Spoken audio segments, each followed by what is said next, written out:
You don't wake up in the morning thinking, I'd really like a mortgage. Actually, you really want a house, right? The bank of tomorrow, and in order to remain relevant, really is dictated by the ability to provide financial and non-financial services in a very seamless way. The disruption comes from the most basic aspects of that industry. A vital part of innovation, right, is your ability to have a broader appreciation of what's happening in different industries and different contexts, and apply those contexts in your industry. Welcome back to another episode of the Change Officer podcast, brought to you by Podster.com. Bankers from across the globe say digitization is the only way forward for the banking sector. Many banks are investing heavily to automate most of their services and accelerate adaptation and resilience. But we all know this is far from an easy task. Our guest today is Head of Digital and Innovation at Mashreq Bank. I am really excited to welcome Jameel Khan, who's on a mission to digitally transform Mashreq's corporate banking by developing innovative customer journeys and engaging with a growing number of FinTech partners. He will share with us his lessons from an extensive experience in various financial sector services and reveal what are the biggest opportunities for the banking sector right now. Enjoy, guys.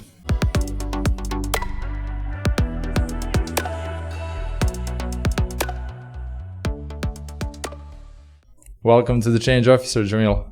Thank you, Vuk. Pleasure to be here. It's good to have you here, man. Thank you very much. I think you have a very interesting path behind you and how you ended up in the banking world, coming from the consultancy side. But what's interesting about that is that you've been on, I call it both sides. One was with KPMG, which is more of a traditional consultant, and the other one was Accenture, technology, driven consultancy, and then you moved to the banking world, and now we are with Mashreq as head of digital innovation. Very exciting role these days. This term of disruption is overly used these days, but it is going through a very disruptive age. It's true. I mean, our CEO openly calls it out as an existential threat. So it's really about the survival of banking as we know it. Well, that's a good opening to set the conversation in right context. Let's talk a bit more about the state of the industry today. As you told me in our prep chat, that banks have enjoyed these regulatory protections for a while and maybe got too cozy in their own, space. Mm-hmm. But then, with the growth of companies that probably at the beginning they didn't see them as threats. For example, Google and Amazon, they found a way around regulatory, frames to deliver financial services. So the game is completely changing.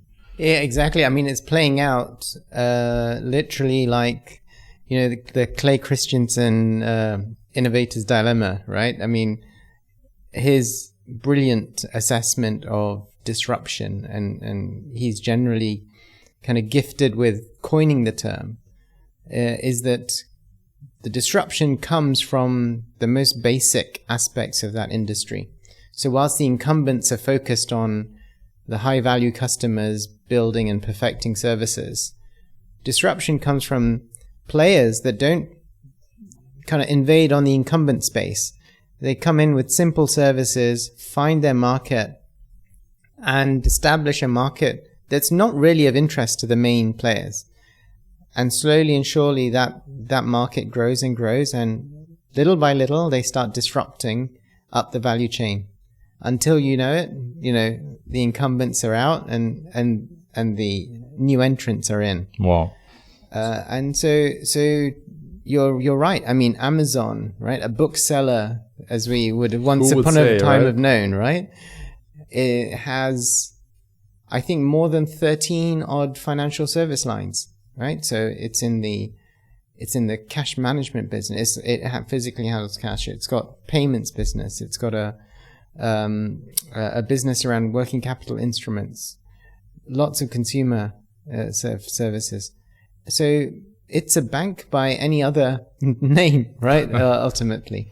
And they managed to do it initially without the actual banking license, right? Yeah, I don't think they still have. I mean, they clearly have made acquisitions in FinTech, and partnerships with various institutions. But when it comes to kind of stored value cards and things like that, these are all financial services provided without banking licenses. So slowly but surely they're taking away those basic services, building their market. They enjoy a lot of loyalty from their customer base. And so one of the other barriers to entry typically in banking, other than the regulatory support of not having a banking license, is around trust. Customers typically trust their money being stored with banks. What's emerged also is that actually the household names that we've become very attached to, like Google and Amazon, we tend to be quite trusting with them as well.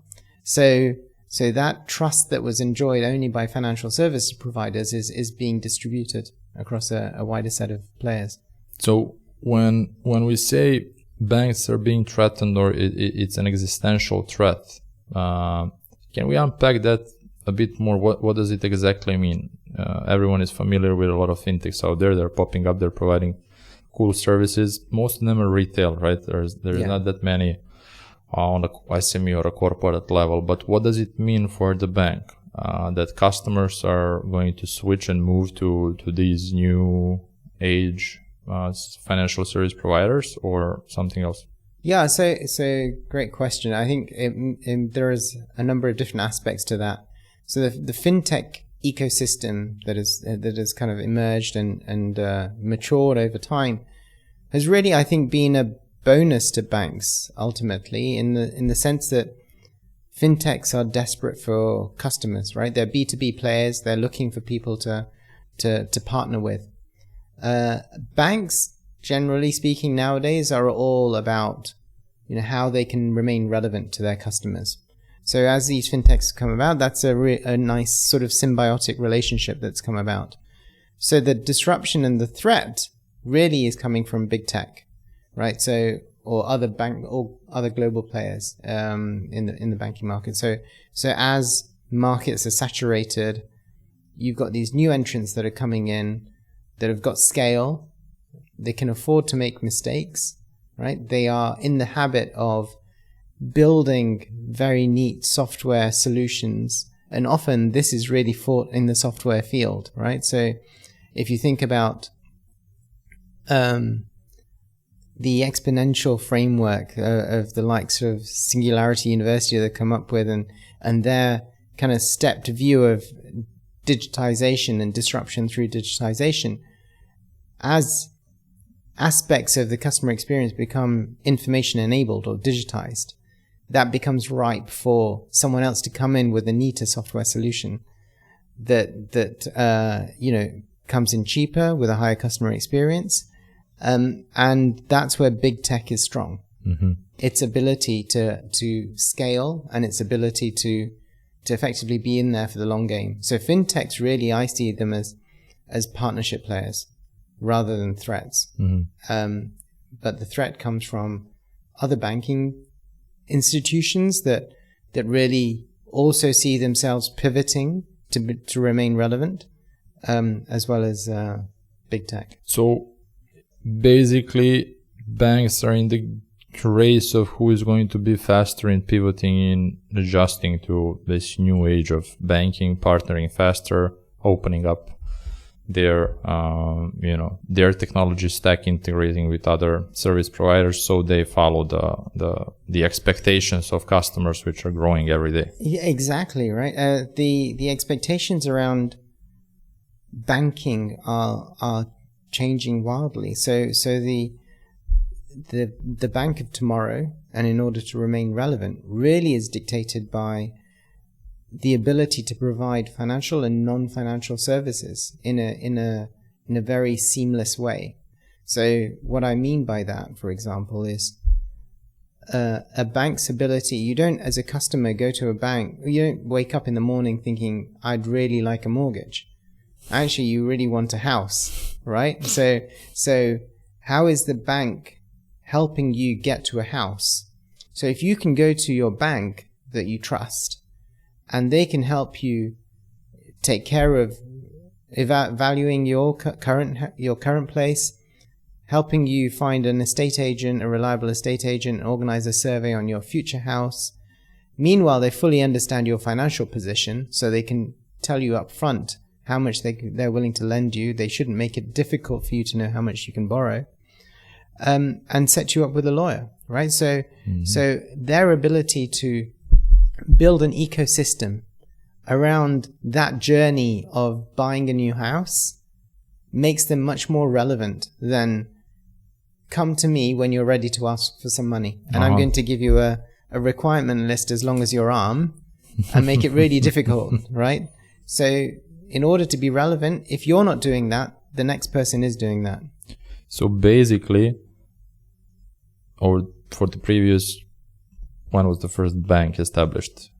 Well, it goes back to monasterial times, I think. All right. Yeah. So the first bit of lending going on, yeah. Okay. But in our modern sense, maybe a couple of hundred years. Couple of hundred years ago, since like 10 years ago, banks were in the financial services and providing financial services. Yeah.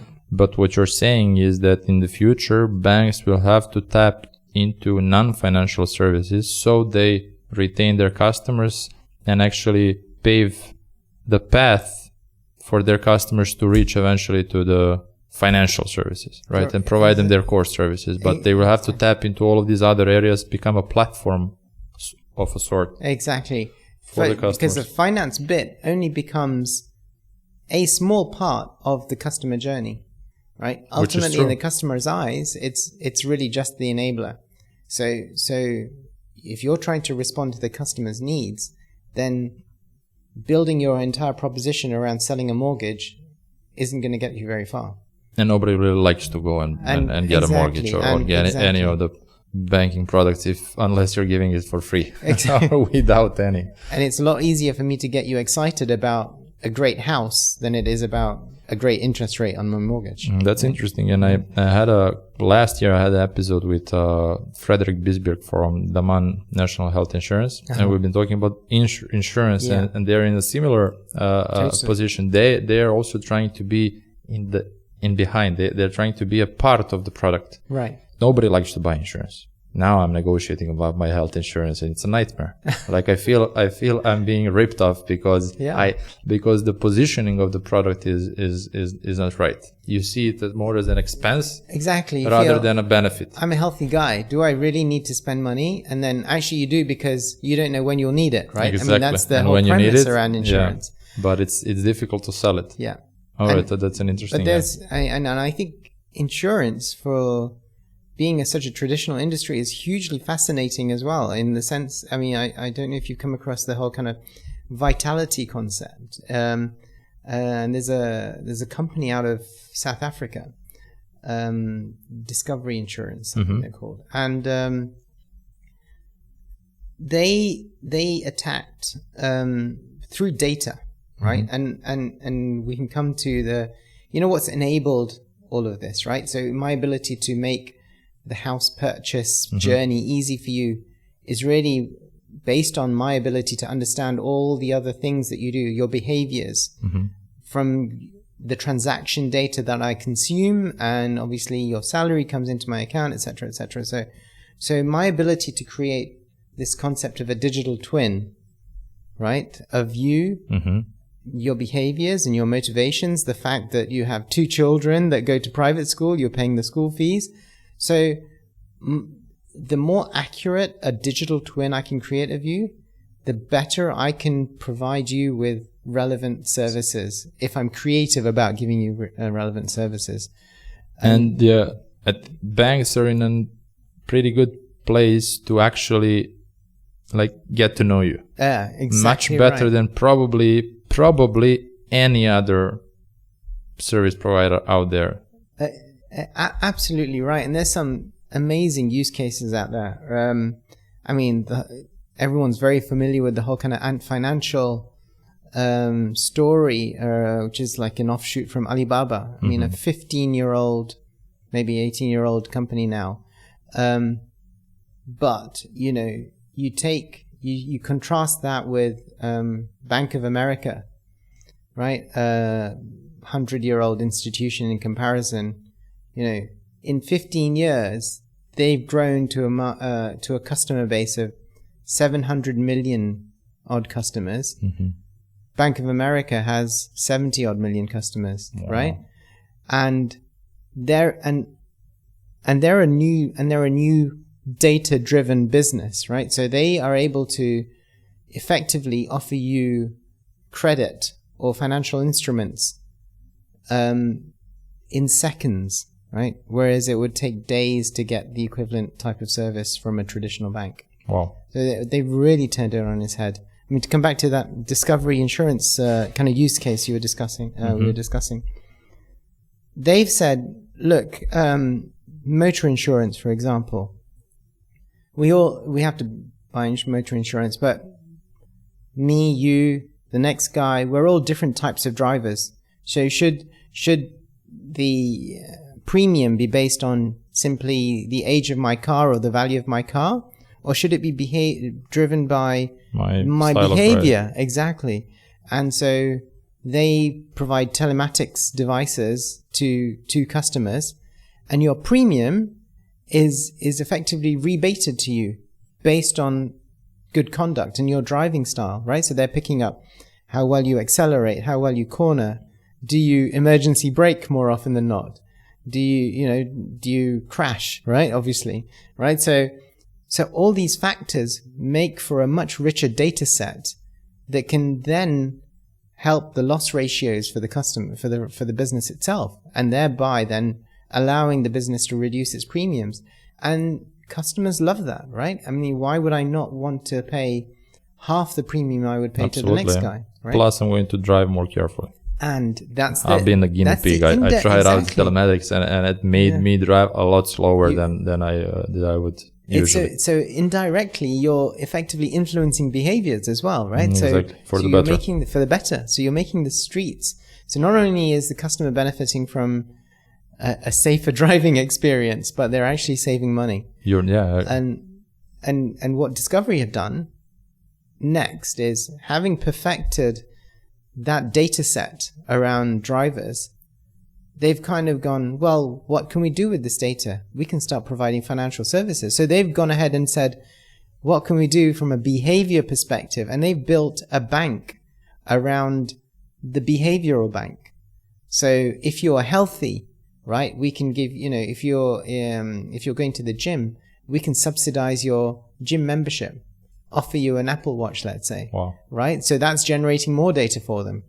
And so the customers thinking, I'm getting a great service, and they're on the back, they're building this super rich data set that is a constant feedback loop.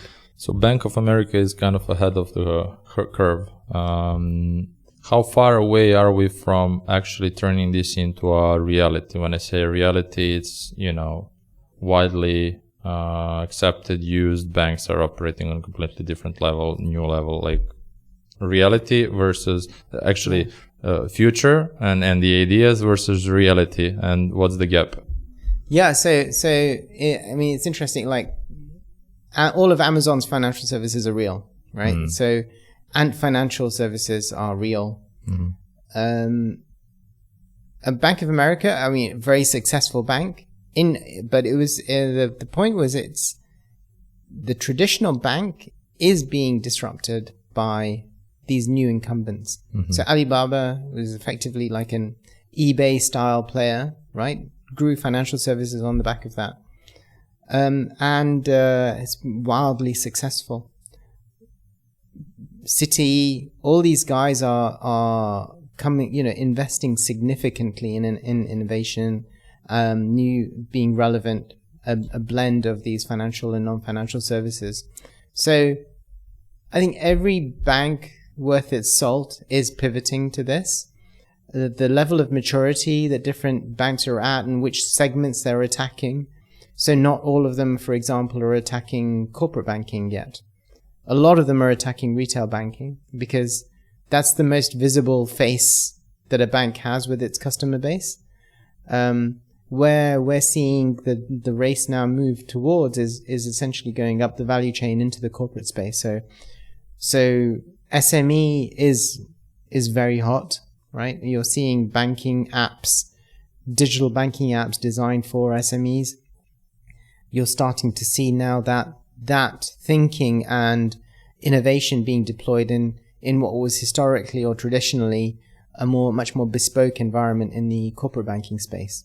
So you, as we were preparing for this conversation, you said basically, all right, this is the state of the industry today. This is where we are heading. These are the fintechs and the Amazons and Alibabas of this world. So what's the bank's answer to this? It's you said accelerating the process of adapting to this change and becoming more agile and nimble, so that banks are faster in their turnaround time to actually deliver on all of these capabilities, to actually partner, to actually integrate and collaborate and so on. Yeah. So how do you do it? Like what's preventing for example, a Middle Eastern bank now in Dubai from being fully integrated with all of these providers and just blowing our mind tomorrow? So it would be great to see that, for sure. Exactly, right? That's what we are hoping to see. Yeah. And I think the big challenge, one is around market. So the Chinese market is huge, right? Yeah. And the American market is huge. So we are in a smaller market in that sense, right? So, but what we do benefit from is kind of access to capital and access to global awareness. And to your point, the common element or the common thread between those players and traditional players is around technology, right? Mm-hmm. So until a bank sees itself as being more of a technology player that offers financial services, then it's going to have a cultural struggle to get over the line in terms of really rethinking the way it goes to market and the way it develops products and services. So we, for example, are really starting to see ourselves as a technology player that does financial services. And that liberates you in a sense to think and put the customer at the heart of what you do and build technology solutions around that much more than this traditional idea of what a bank should and shouldn't do, if that makes sense. Oh, that makes sense. And we're touching on the topic, very popular topic that I like to hear the opinion on from everyone that I talk to, because I think, everyone is looking for an answer on it, which is culture change. Banks have been operating the similar way for the previous, we said, hundreds and hundreds of years. And what we're experiencing is happening over the previous 5 to 10, maybe. Sure. So there is still a lot of team members and bank staff who are just wired traditionally, how banks operate. How do you actually, make that whole culture change happen within the organization of that kind? Like, what did you experience, in your experience? So it's a great question. And I don't think there's a textbook answer. Yeah. And so, if I think about how we've gone about it, how Mashreq has gone about it, and certainly in the corporate space, which is even more traditional, if you will, in the cultural regard, I think the most important thing is that the leadership needs to demonstrate the path forward, right? So you need to hear the right messages and the right focus being given by the leadership. Which is amazing that you actually said, the CEO said, we have, it's an existential threat. That gets you halfway there, I think. Exactly. Right? So if the tone and the direction is being set, then it's about the mechanics of it, right? Then you learn from the tech sector, right? So everyone's very, very familiar with, this idea of being agile. And really, that's an evolutionary kind of concept as well, right? So you're constantly trying to mature in your nimbleness and in your ability to bring together multidisciplinary teams. So, we are delivering our transformation through a set of product owners. Each product owner is running a squad. They're a mini CEO effectively around a product or a service. They've got a bunch of developers. They've got a bunch of business people. They've got, kind of access to agile coaches. Mm-hmm. And that autonomous unit is responsible for its roadmap and how it runs its product. So when you say it like that, I can close my eyes and picture a startup Google-like, although Google is far from what we can call a startup anymore. But I can, like you said, we have a, product owner, teams, Scrum Masters, Agile coach. I can easily, imagine like a startup environment, cool people working quickly and so on. But actually that's a bank. So what's the reality? That sounds like you fully have it. Like that's it. You're completely switched to Agile. Yeah. Like, is it working like a charm, or you still have challenges? So it's really interesting. We've got our own challenges in the sense that one of the things that we were wary of was building an organization or a digital studio that sits at the edge of the organization. Okay. So you can effectively recruit that talent in a dedicated studio and say, go ahead, build, right? And they will build some nice toys. But how do you really make those toys relevant? And how do you really change the culture of the institution? So what we decided to do was actually put the studio in the middle of the organization. And every product owner is an ex-banker, or, was a banker yesterday, is a product owner today. Mm-hmm. That comes with its own challenges, because actually we're asking someone who's got a very different mindset to suddenly become a product manager or a product lead. That's an interesting approach. Right? But giving them support with, kind of transformation specialists and agile coaches. So you effectively, in the kind of famous African proverb that, it takes a village to raise a child, right? Mm-hmm. So you don't throw them in the deep end, but you create the environment around them for them to learn new skills. And you obviously choose individuals that are motivated to see the business turning, right? See that what's on the horizon. So they want to invest in themselves and in the organization, right? So you have to pick out those people that are actually, have a propensity to change for themselves and see themselves in this new light. And when they believe that, they're thirsty for knowledge, but they're also thirsty for new experience. And you give them the tools and the support, and you watch them mature, right? So you have to, and so for us, it's about putting in place those structures, right? So our agile coaches coach teams around how they can act more agile, be more agile. It's about having our technology teams have the liberty to find the best tools, build the right DevOps pipelines, and find the right engineers that can, kind of bring automation and develop in-house. All of that, eventually takes time to meld together. Mm-hmm. But we've been, super happy with how that's come together. So how do you manage a long-term transformation? Mm-hmm.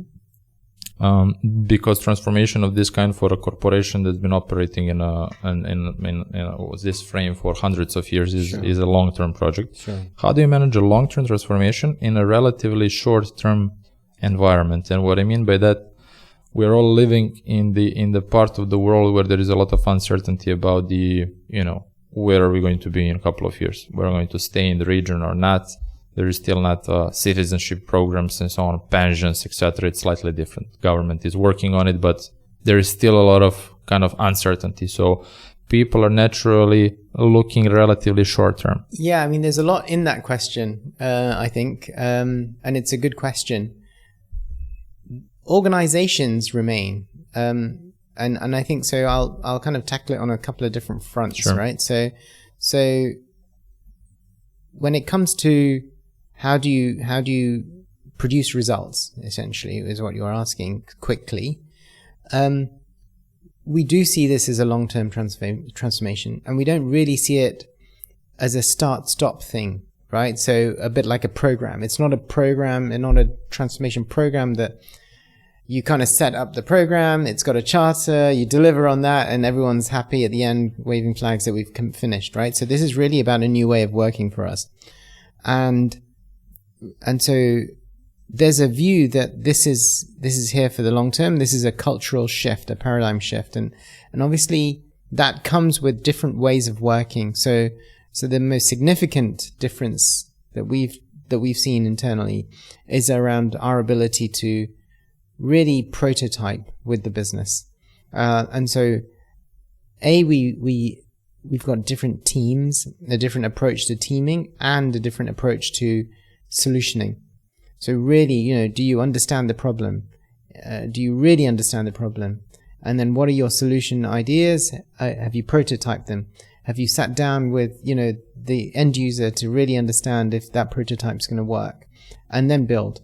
And this kind of approach, isn't going to go away at the end of a program. This is really how your DNA kind of starts becoming influenced by that. When it comes to individual insecurities, and obviously where we've gone through a situation where unfortunately a lot of people have kind of lost their jobs and left the country, etc. I think that level of insecurity always remains, right, in a sense. And most people I know have been here longer than they had planned to be here when they first got here. And so we typically perhaps overestimate the insecurity, or, kind of, we're natural born warriors to an extent, right? And our day-to-day kind of existence largely, is kind of stable, hopefully, right? And so I think, as an organization, you build for the long term, right? People individually may come and go. But the important thing is that the people that are here and now have access to the right tools, the right learning, and the right environment to work in. And, clearly also part of our workforce is a local workforce.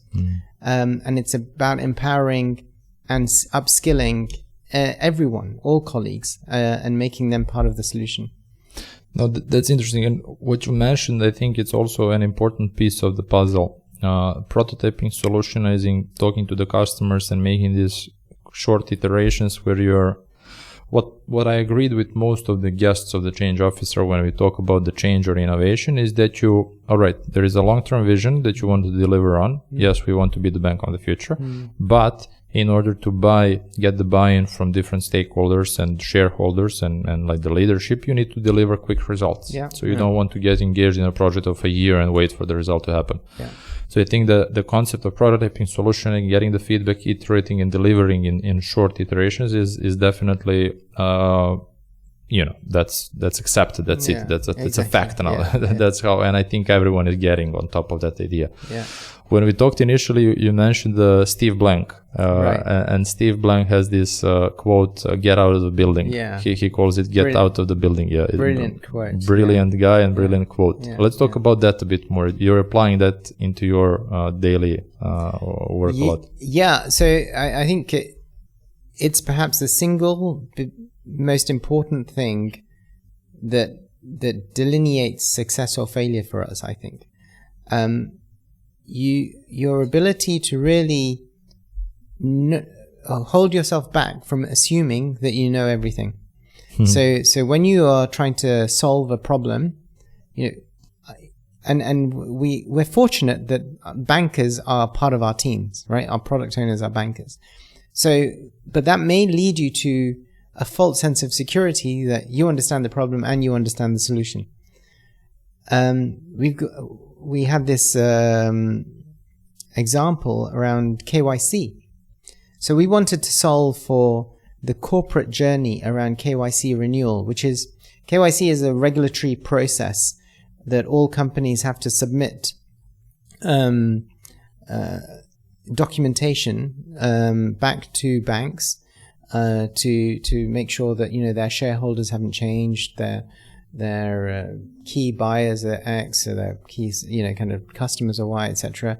Their trading license information, etc., etc. So it's a documentation heavy exercise, and traditionally quite cumbersome for corporates. We wanted to really take the friction out of that process. So we built a customer portal, and we had our bankers who are closest to our customers, kind of design that process. What would a customer require in a portal?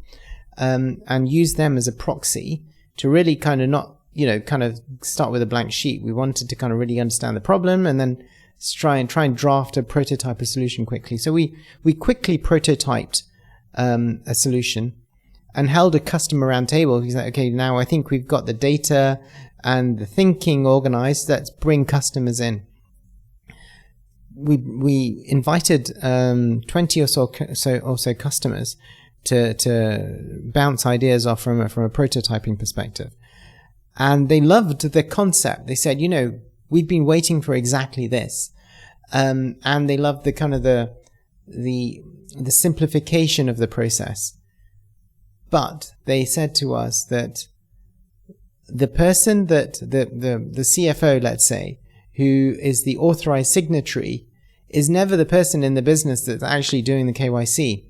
So if you only enable access for the authorized signatory to the bank, then we're still stuck, because the person who's actually got to do the work has to then work with the CFO or the treasurer to get all that work done. Can you really enable it for this process or this portal to be available to the right people? And we said, wow, that's a brilliant piece of insight that we'd not really factored in. And so we went back to the drawing board. We knew that of the 10 things that we needed to get right, 8 of them were there. Mm-hmm. But there were 2 very important bits of the puzzle around really recognizing how KYC is executed in these corporates. And it's not just one guy who's wearing a KYC hat. It's legal, it's finance, it's it's the payables department. So there's internal collaboration in these institutions to do this work for us. And so we redesigned it so that the X many people could get onto the portal, do their part of that puzzle, and then submit. And we're in pilot, and it's really that feedback loop has been fantastic, and our strike rate in terms of the willingness of a customer to submit electronically, having kind of logged in, is phenomenal. Really, really high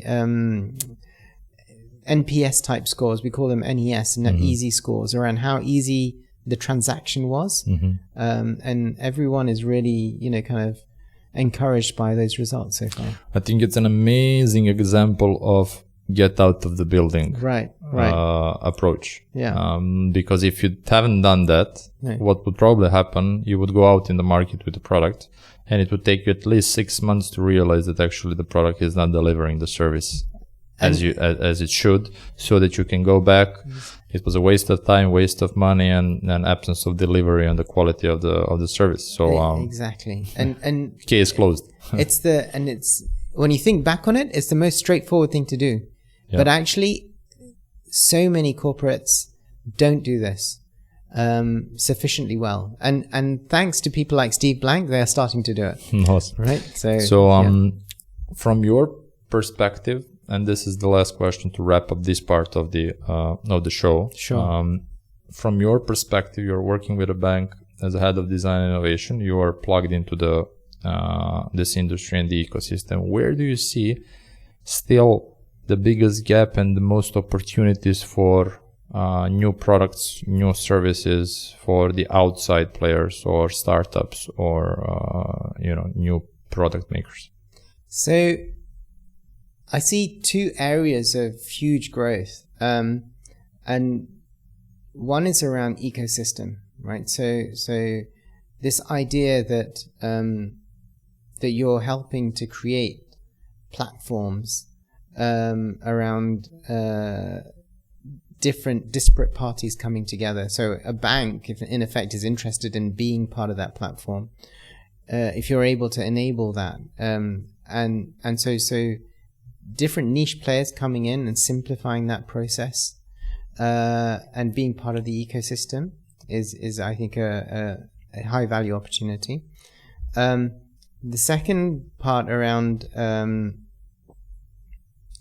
where value lies is, I think, around data and the convergence of these emerging technologies, right, around AI and blockchain. And so how well companies can master their ability to get on top of data, clean data, control data, and this idea around digital twins, and using that with other concepts like a digital ledger and AI. Mm-hmm. These are such powerful concepts, and building solutions that kind of pull these things together is, I think, where the next generation of kind of killer apps are going to come from.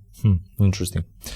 Thanks for all the insights. I hope that we did provide some insightful information to our audience and that we inspire them to think more about this area. Although it's becoming kind of, at least there is a feel it's getting saturated. There are a lot of players are attacking, especially maybe in this region. Either maybe it's because of media that is promoting this sector quite a lot, or the startups that are getting funded daily, etc. But I still think it's a market where there is still quite a lot of opportunity that should be leveraged.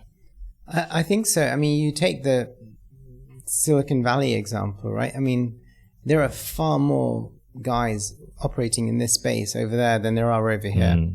So it is a smaller market, but the nature of digital means that, you're not necessarily confined to your market, to your domestic market either. Exactly. Right. So to coin a cliche, the world's your oyster. If you can actually find your niche, build your IP, and take it to market, there's no reason why you should be confined to your domestic market. True, 100% true. All right, switching gears now a bit. You probably had a chance to talk about business for the previous, how many years in the industry, a lot of keynote speaks, conferences, podcasts, and shows. I'm not sure how often do you speak about yourself? Well, not too much. So here at the Change Officer, we like to introduce our guests as individuals, their personalities, their stories. Right. Because I do believe that, that's where the most powerful inspirations are laying for everyone who is listening. So how did you ended up in this chair after all? How did you become a head of innovation and design? How did you caught our attention? Yeah.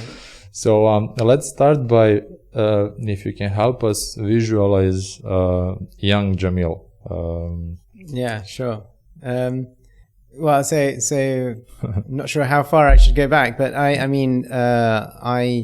was born and brought up in a small town about 150 miles north of London, a place called Sherwood Forest. What's the name of the place? So it's an area called Sherwood Forest, right. And for some of your viewers that might know Robin Hood. Oh, right. I think everyone knows. Right. That's where he comes from. No right? way. Yeah. So, that's an intro, you see. So then I in a beautiful part of the world, right? And so the story of the Robin Hood is true? Or? I think it's largely mythical, to be honest. I think there were probably some highwaymen that kind of, but not quite in the Robin Hood sense. Your grandfather, maybe? No, not my grandfather. No. So my parents actually, I'm kind of half Asian, half Arab. Mm-hmm. So my parents actually met in England, and I came about at some point after that. But I went down to London for university and studied at a kind of a science college called Imperial, and read engineering and management, and then did a master's in computer science. Was one of those people that wasn't really sure about what they wanted to do. But I initially got into product strategy with, it was kind of the midst of the .com era. So I joined Oracle Corporation out of college. And that was really interesting because there was a kind of whole Silicon Valley vibe thing. That was a good time to be in that industry. Yeah. But there's this concept called the milk round in UK universities, which is I don't know why it's called the milk round, but it's where big companies come and interview you and kind of recruit you in your early days. That sort of, exactly. So, and I had a few offers from the milk round process, and Accenture was one of those kind of firms. And it really kind of, the idea of kind of solving client problems was really interesting to me. And so whilst I was working with kind of quite big household names in product strategy at Oracle, it was a different type of problem solving. It wasn't really, it was a kind of long kind of project.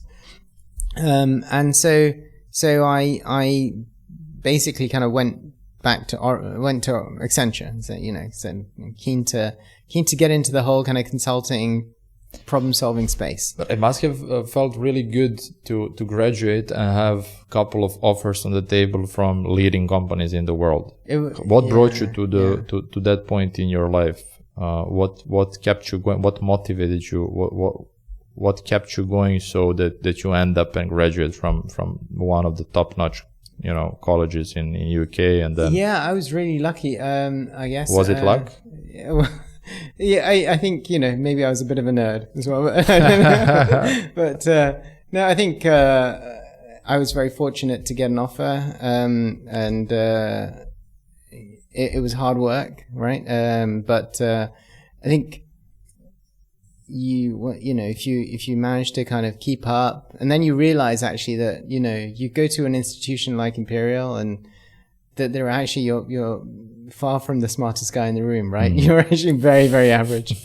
And so, but what was really interesting, the biggest takeaway from me, from my time there was this fascination with research and the ability to really work on things with the scientific method.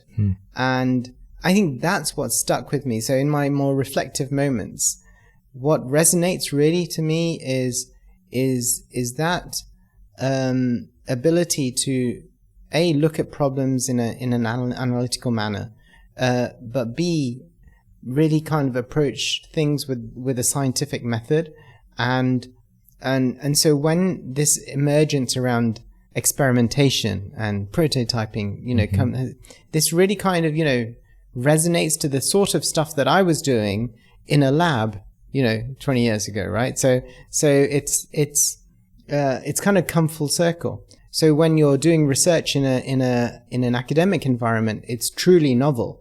I had the opportunity to work on, there was this, one of the projects that I did was, Concorde was a very fast consumer plane, that was Anglo-French, and, it basically got housed, but at that time, there was still an idea around Mark II of that aeroplane, and a chance to kind of work on the material for the wing of that. So this was stuff that was way out there.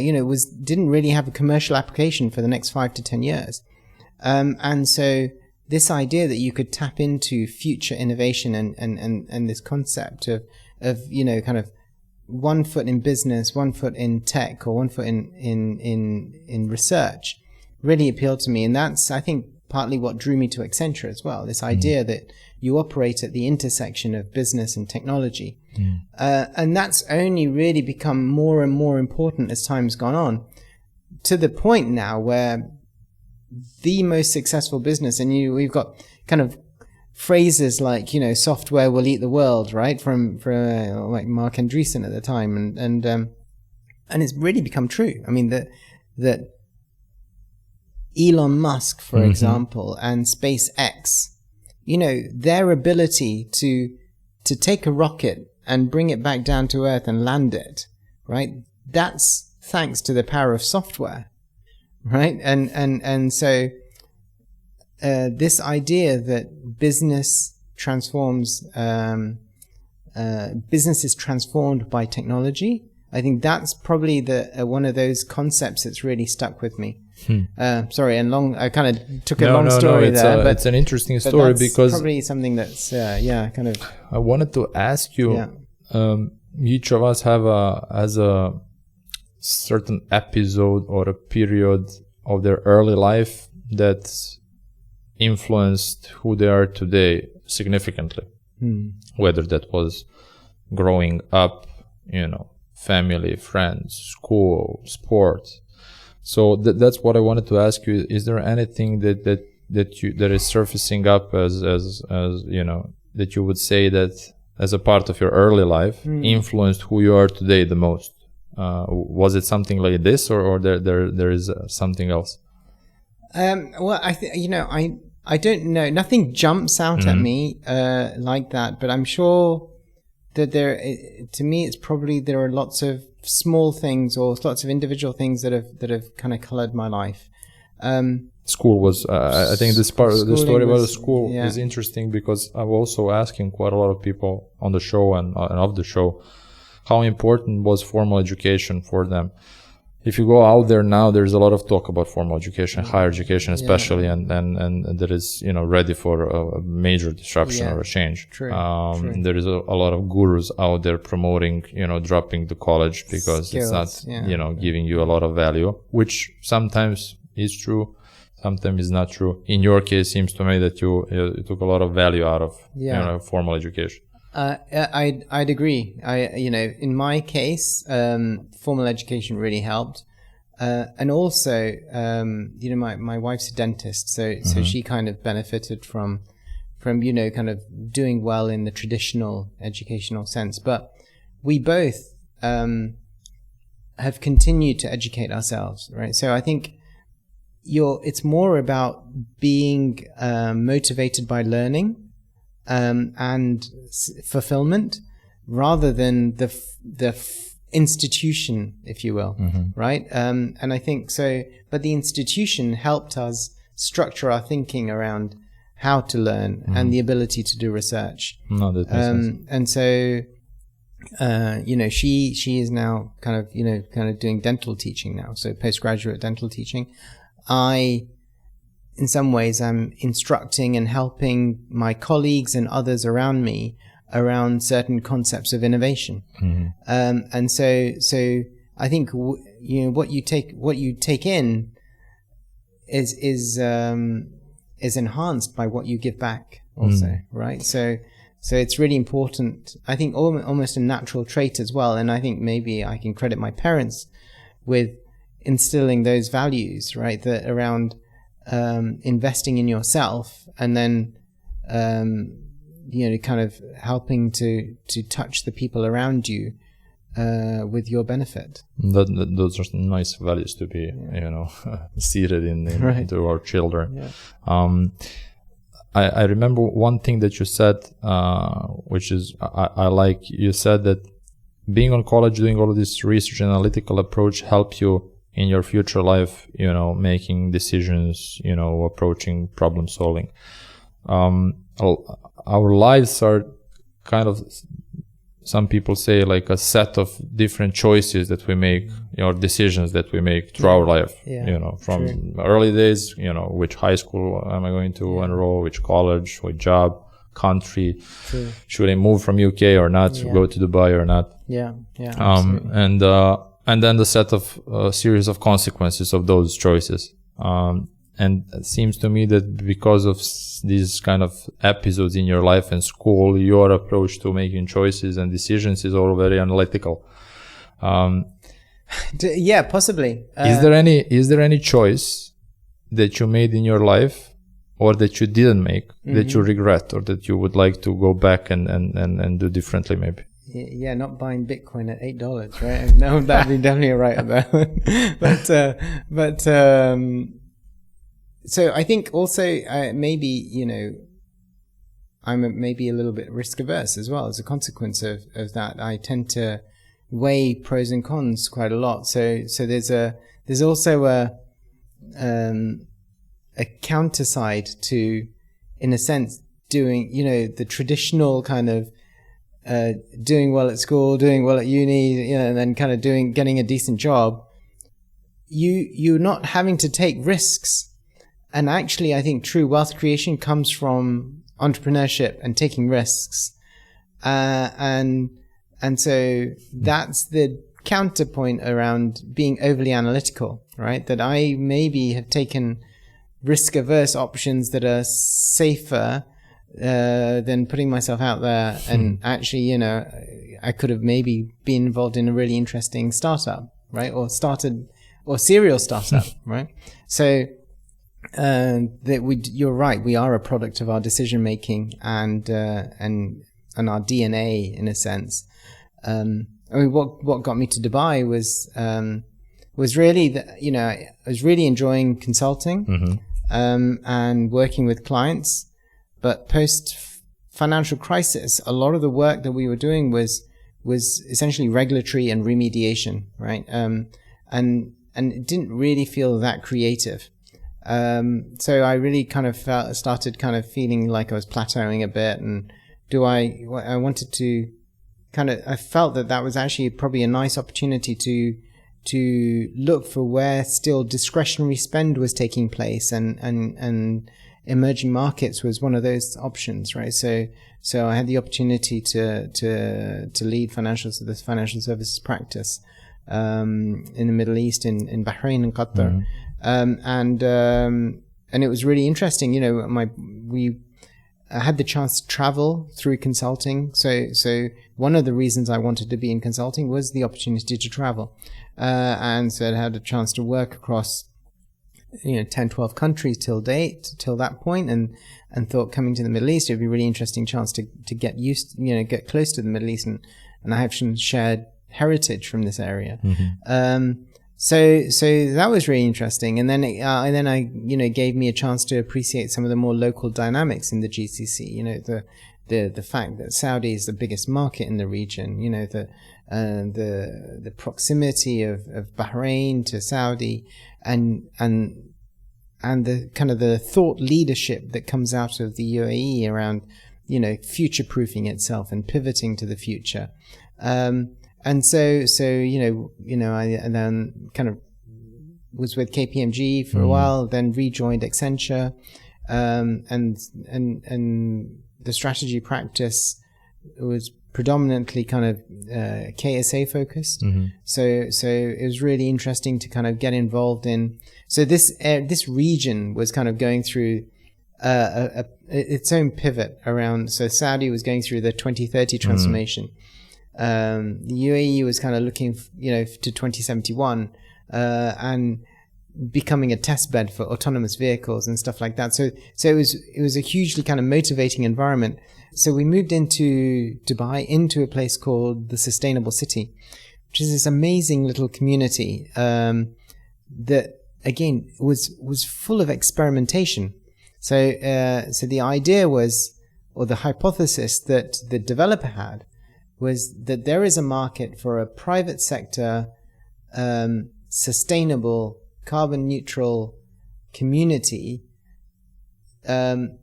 in a desert, right? So a place where oil is so cheap, actually, there's significant investment around, and the leadership of the country are pivoted towards making the most of solar. And if you follow some of the thinking that's come out of Singularity University or the exponential organizations, and have looked at the cost ratios for solar power, it's tumbled over time. So one of the aspects of exponential technologies are that, and solar is one of them, is that over time, they follow Moore's law from a cost perspective. So the ability to improve efficiency and cost goes down rapidly. And they're now almost, at parity. In fact, wind is cheaper than fossil. And so we found this community that had 500 villas. Each one had its own solar panels. The car park, fully pedestrianized. The car parks all had, instead of roofs, had solar panels protecting the cars. So generating power for the community. The 500 villas, there were 5 clusters. Each cluster had a different inverter to convert DC to AC to look at yield. And they were sponsoring 5 PhDs at the University of California to consume all this data and help improve the community. So it was like you're living in an experimental lab around what a sustainable community could look like. And to me, that was just, we felt like we'd landed in the right place at the right time. That's really an amazing story. And like when you say it like that, especially to someone who's not actually, living or can witness something like this, it's really out of proportions. It's beautiful. Yeah. And, and people have this very simplistic notion of Absolutely, Dubai being malls and flashy buildings. But actually, there's really cutting edge thinking going on around sustainable living and creating happy communities, sustainable communities. Wow, very interesting. Are you a book reader or a podcaster or a movie fan? I check all of the above. All of the above. I do enjoy books. I typically enjoy non-fiction over fiction. All right. And especially travel writing. Really kind of enjoy travel writing. And podcasts, I think, have always been super convenient. Right? It's other than the Change Officer, which one would you recommend?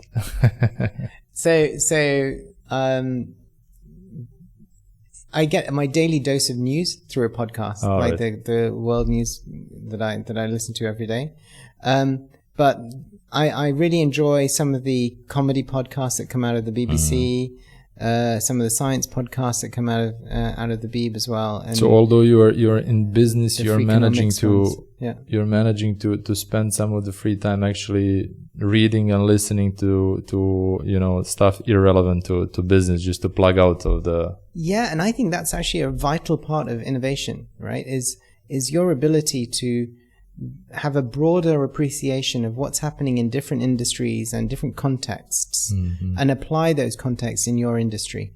I think your awareness and your kind of antenna of seeing something happening in some other space, and how that can be represented or reframed in this space, is really how we remain relevant. So, that's I think I am underlining that 2 times. I think it's very important just to stop for a second and just switch gears and get inspired, for somewhere else. Even I remember talking to someone. I forgot who it was. Maybe if you're listening, let me know.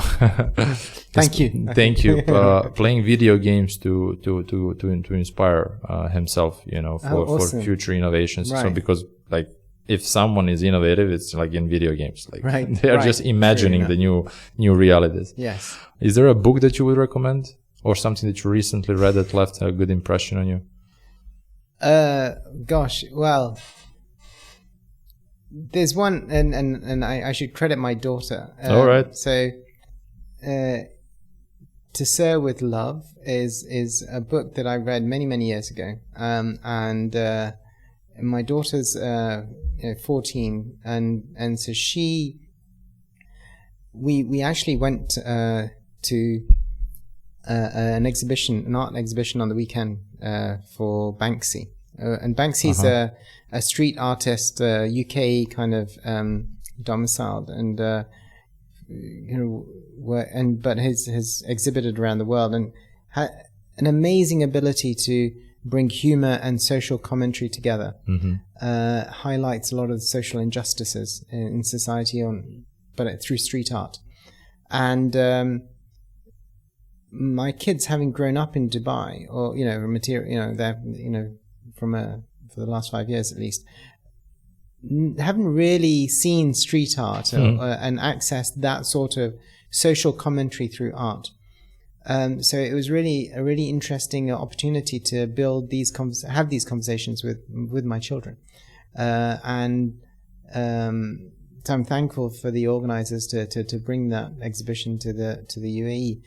But To Sir with Love kind of speaks to those social injustices.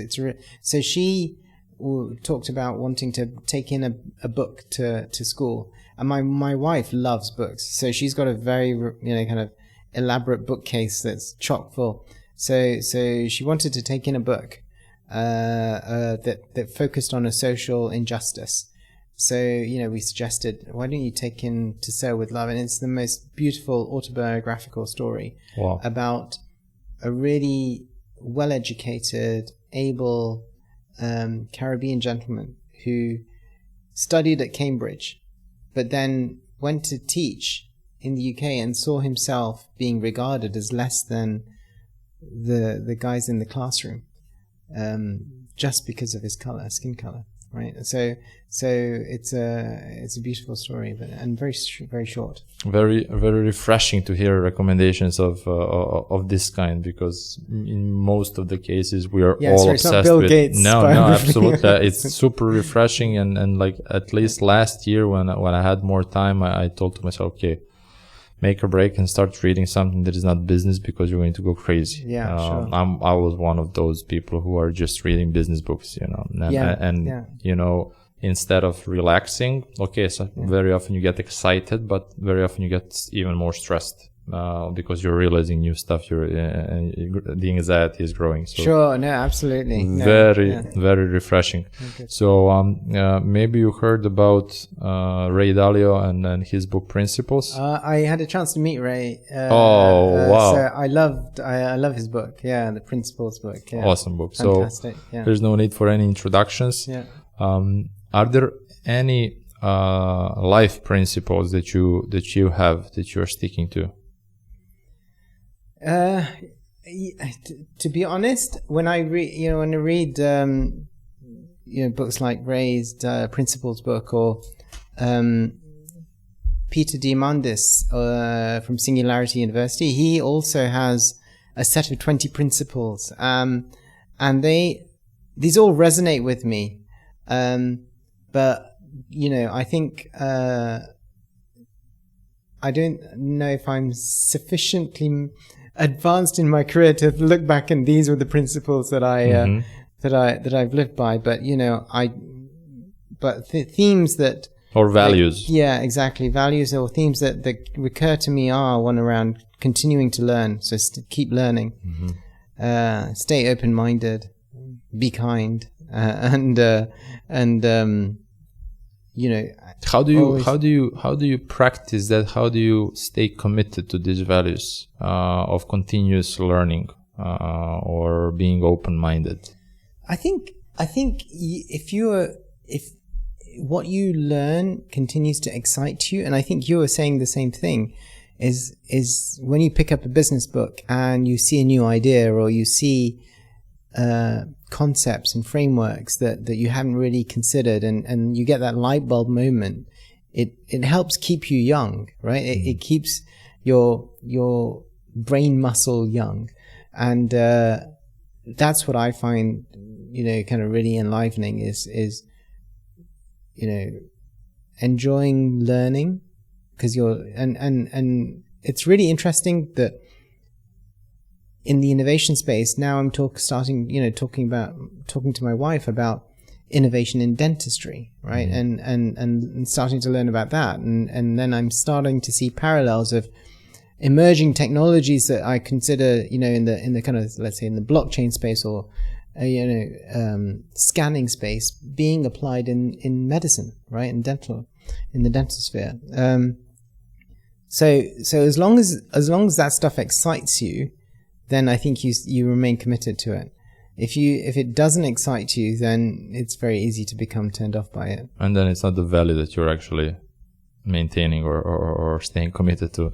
Yeah, absolutely. So if you're if that's actually your value or true value that you're, or a principle, then it's kind of a natural thing. Correct.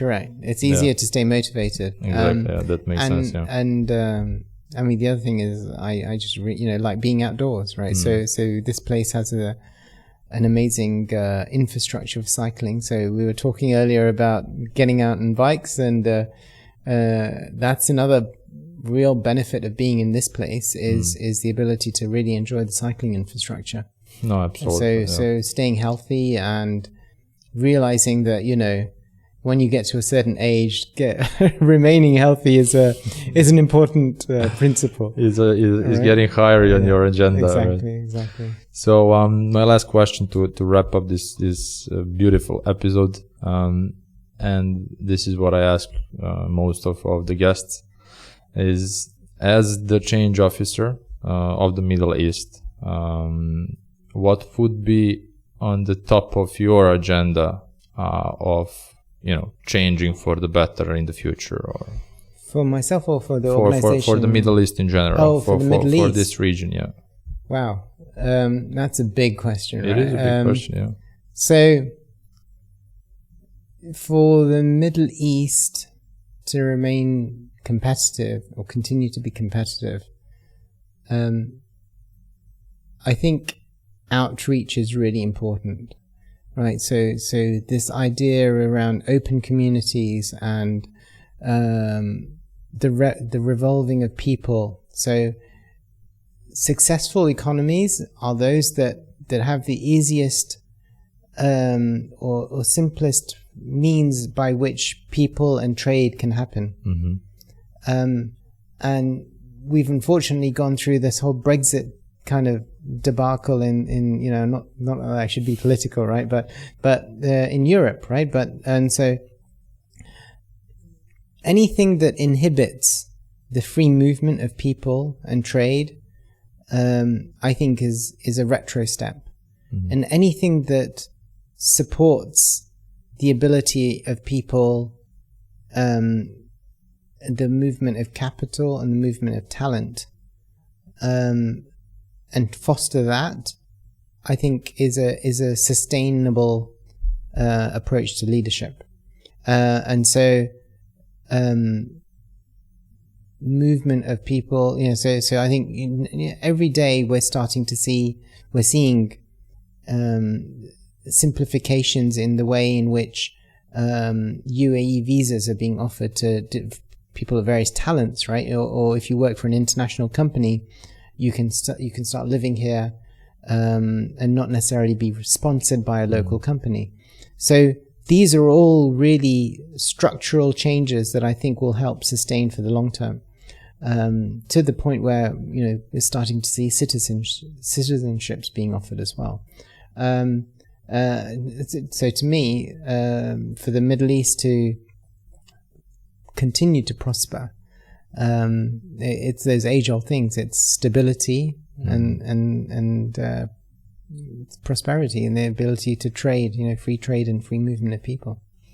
You got my support. You got my vote. Thank you. Jameel, thanks a lot for coming. You're very welcome. It's my pleasure, and thank you. I really enjoyed the conversation. I hope that you felt comfortable throughout the podcast, and that we'll have a chance to do it more often. No, yeah, you were a brilliant host, Vuk. Thank you. Oh, thanks. Thanks everyone for staying until the end. I hope that we did manage to inspire you with both parts of our show. If you like what we're doing here with the Change Officer, please like and subscribe, and leave any comments if you have questions for Jameel or me. We'll be happy to answer any of them.